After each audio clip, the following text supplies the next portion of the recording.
प्रीति जी, ये टिप्पणी बहुत महत्वपूर्ण है और इसका संदेश भी साफ है कि एलजी साहब बिना सरकार को लूप में लिए अपनी मर्जी से कैसे एल्डरमैन चुन सकते हैं। और बकायदा जिस शब्द का इस्तेमाल हुआ, मैं आपके लिए वो पढ़ भी देती हूँ ताकि आप भी थोड़ा सा भारद्वाज जी की तरह इधर उधर ना ले जाएं मुझे, और कंटेंट पे ही हम रहे, जिसमें सुप्रीम कोर्ट कह रहा है ना आप अस्थिर तो कर सकते हैं, ये बात तो कही गई है, मानती हैं आप इस बात को?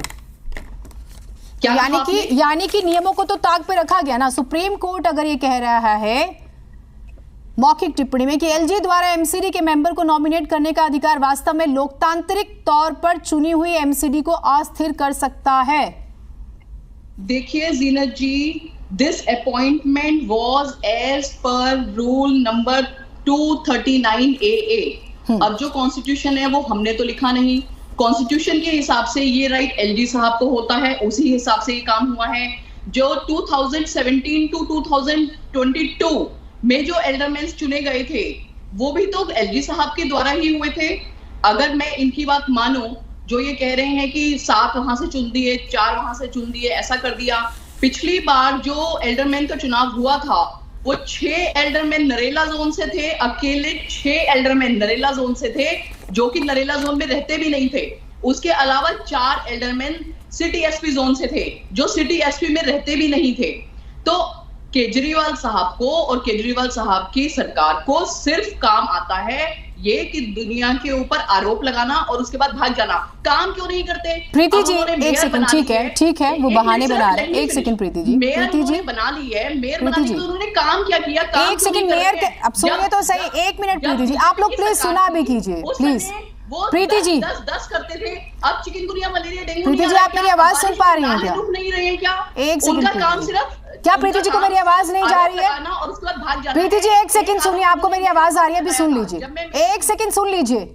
प्रीति जी वही 239 AA तो ये भी कहता है ना कि दिल्ली में उपराज्यपाल दिल्ली सरकार की मंत्रिपरिषद की सलाह से काम करेंगे। यदि कोई अपवाद है तो वो मामले को राष्ट्रपति से विचारार्थ आरक्षित कर सकते हैं, परंतु ये अपवाद जो होता है बमुश्किल ही होता है। और दिल्ली को कैसे मेयर मिला ना, चौथी बारी में वो पूरे देश ने तमाशा देखा।